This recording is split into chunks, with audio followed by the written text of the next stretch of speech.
written a number of award-winning fiction and non-fiction. He has had our hearts stopped when we were reading Schindler's Ark a number of years ago. He's brought the Australian landscape and characters to life in an unusual and unbelievable way, and written some amazing books. I think one of my favorite probably is The Commonwealth of Thieves. Love that book.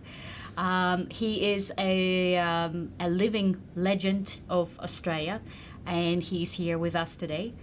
Tom Keneally, welcome to TheReadingRoom.com. Thank you. Tom, we're here today to talk about your new novel, Shames and the Captives, that just have appeared on the market. And it's a story based on a very little known, I think, historical fact of a POW camp in Kara, a small farming community in New South Wales, and an amazing outbreak of prisoners, Japanese and Korean prisoners, on one night from that camp. I have to say that reading through the story, the first question that came to my mind was, why did you choose to tell this story in the form of a novel? Well, I thought that the novel was well suited to look at this relatively small incident that occurred. It was a sort of a cultural clash between white Australia and Japan as it then was mentally constructed. And I thought it encapsulated the incomprehension that existed between both sides.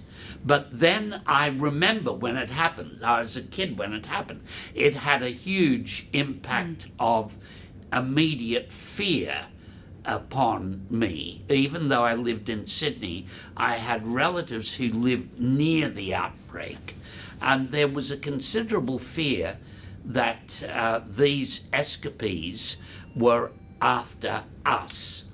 And then I studied the event and found that they were looking for self-exoneration.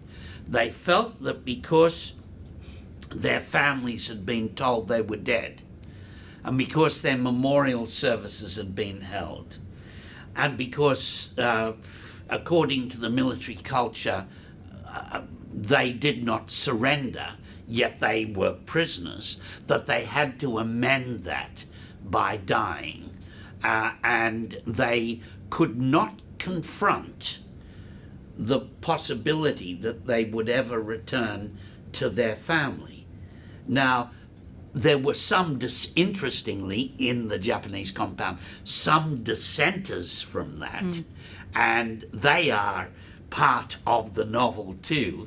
But that concept that you can condition young men to believe that they, having been captured, are in a shameful condition and that they must obliterate themselves to achieve honor for themselves and their family, that interested me.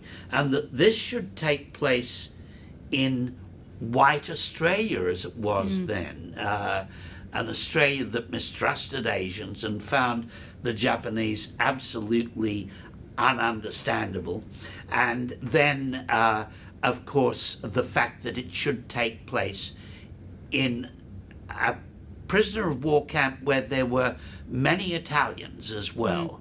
And the Italians didn't feel driven to immolate themselves for their leader, Mussolini.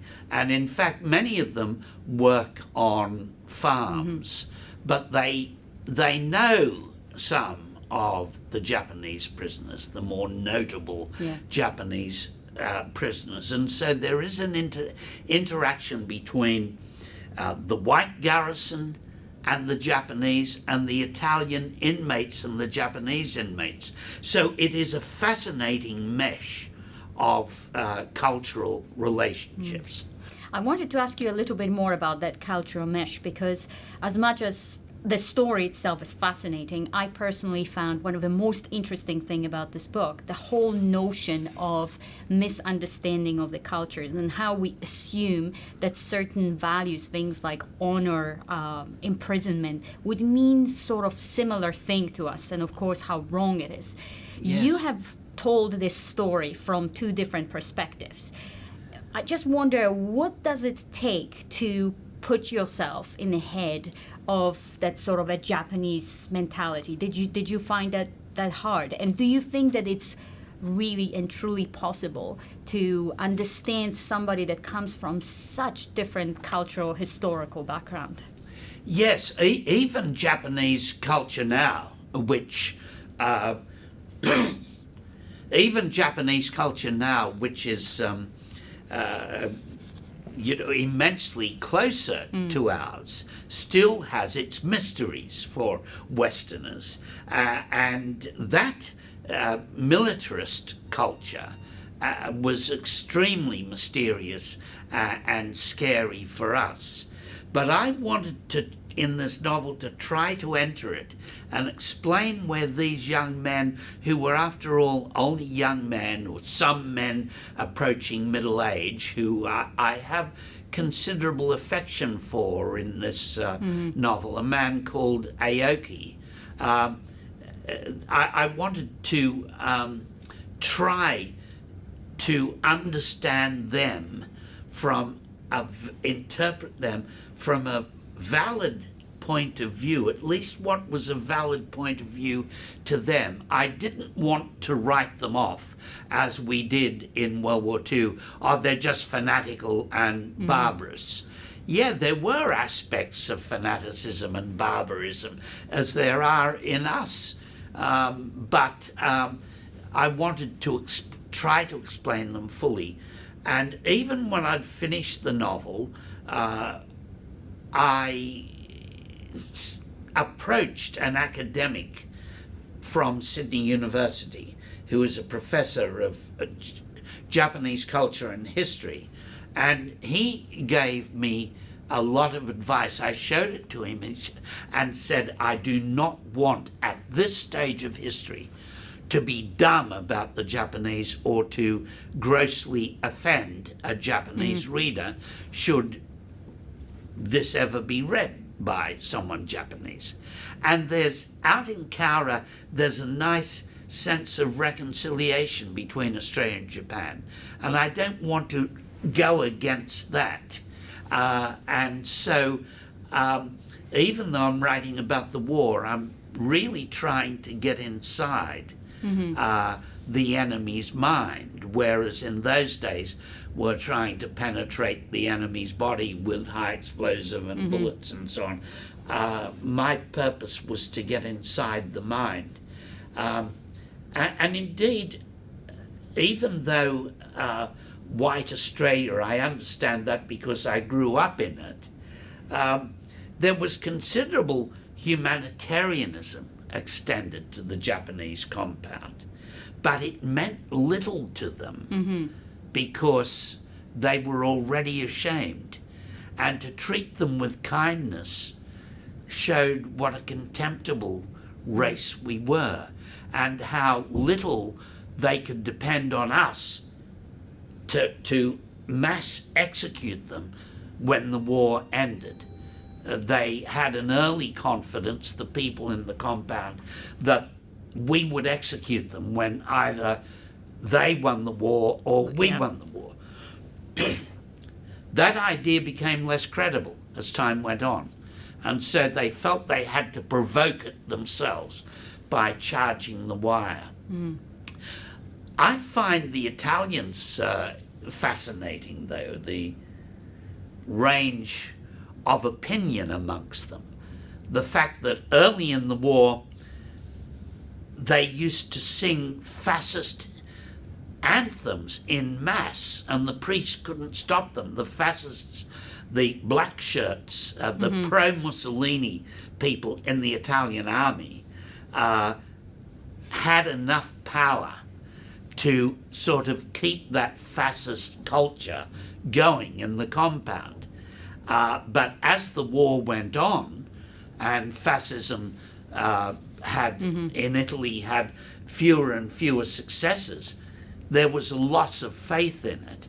There had always been men in the Italian compounds who were social democrats, who were communists, who were socialists, who were anarchists, and that mix I found fascinating. And the ones who weren't fascists were then let out onto the farms. And to us, as we were then, they were nearly as great a mystery as the Japanese. Yeah. Tom, it's very clear that you have put a lot of research into this book, even if you have written it in the form of a novel.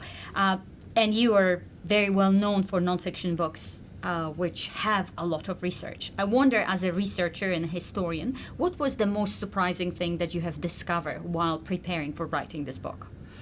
Well, I read and grabbed from a Japanese novel on this incident by a man called Sada the fact that there was a female impersonator in Kara.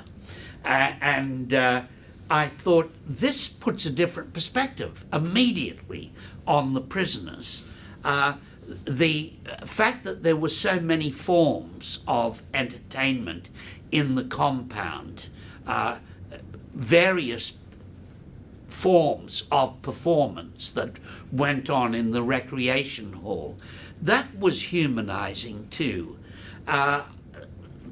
The other thing that I found surprising, I kind of knew the Japanese liked baseball, but the Australians, who didn't know what baseball was, had to provide the means for them to play baseball, which after all is the imperialists' game, the American imperialist game. But they played it with a passion, even though there's a debate in the compound about whether they should. They continue playing it with a passion. Again, these aspects of their imprisonment humanize them.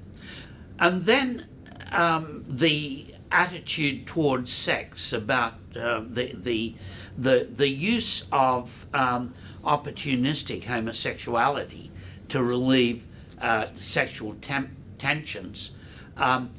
Experts say that they're not hung up on that as much as we are. Doesn't mean that they don't make faithful husbands and that they're somehow more depraved, but they're less hung up about it. It was a very functional way of dealing with the fact that some of these men had campaigned in China for years, and then in Rabaul, and then in New Guinea, and they were now imprisoned. The biggest problem was trying to understand, and this again was a revelation, where their atrocities came from. To an extent, the atrocities committed by each race are the same, but they have a different cultural root that they grow out of. And they're still war crimes, and they're still reprehensible, but it's worth studying where they come from, in the hope that one day we'll be able to explain people to themselves and stop this sort of thing happening. I must ask you one more question, and that's again sort of more a general question about all your books. You seem to have a particular fondness for pretty dark themes. Famines, wars, imprisonments seem to be sort of an occurring dark side in your books. I wonder what it is that makes you pick at this dark side all the time. Yes, I've written about famines in Africa and the Holocaust, and now this. And it's because I find the business of war and of ethnic hatred very interesting. It's where the great dramas are. It's not because I'm a great moral soul or anything such, but to take Schindler, there you had a man who should have been conditioned into believing that all Jews were a virus on Western civilization and had to die. He should have been conditioned into looking at the Poles in general as his enemy. And yet he's just an ordinary opportunistic fella, but he rises above it. Now, it's very interesting to me when there's, however opportunistically, there is fraternity across the lines of culture and religion and propagandizing, we in Australia have been propagandized into believing that all asylum seekers are trying it on and are nasty people. So it happens in every culture that you can get conditioning that puts an attitude in place, but there are always individuals who rise above that propaganda and who cross into the unknown and do business, emotional, or in Schindler's case, real business, with the supposed enemy. And that's something that's fascinated me when I was a kid. I grew up in a town where or started my life in a town where the Aboriginals were despised. But in the Australia we had then, the Irish Catholics were despised too. They were looked upon as rebels and people who'd obey the Pope instead of obeying the civil authorities, etc., etc. And then we became part of the mainstream, and the hysteria moved on to Italians, Greeks, and people from the Baltic states and Eastern Europe. And then they became Australians, and the hysteria moved on to Asians. And I'm very interested in people who break through that hysteria. And so that's not quite true of this book, but there is, even in the romance, in the love affair between Alice Herman, the young Australian woman who's a temporary widow who can do nothing about her widowhood because her husband hasn't been killed, he is a prisoner. The relationship between her and the young Italian anarchist is interesting as a study in two cultures coming to terms with each other and, of course, ending up in lying down together. That's often how true peace is made, in a horizontal position. Tom, thank you very much for this time with us. I have greatly enjoyed your book, Shame and the Captives. I felt it was an immensely satisfying read with lots of twists and turns and unexpected, truths that I have discovered through reading it. And I am sure that I'm not the only one that is going to share with you this kind of sentiments. We are all looking forward to your next book and wondering what other skeleton and ghost you are going to pull out from the great cupboards of world and Australian history. Thank you very much. Thank you. Thank you.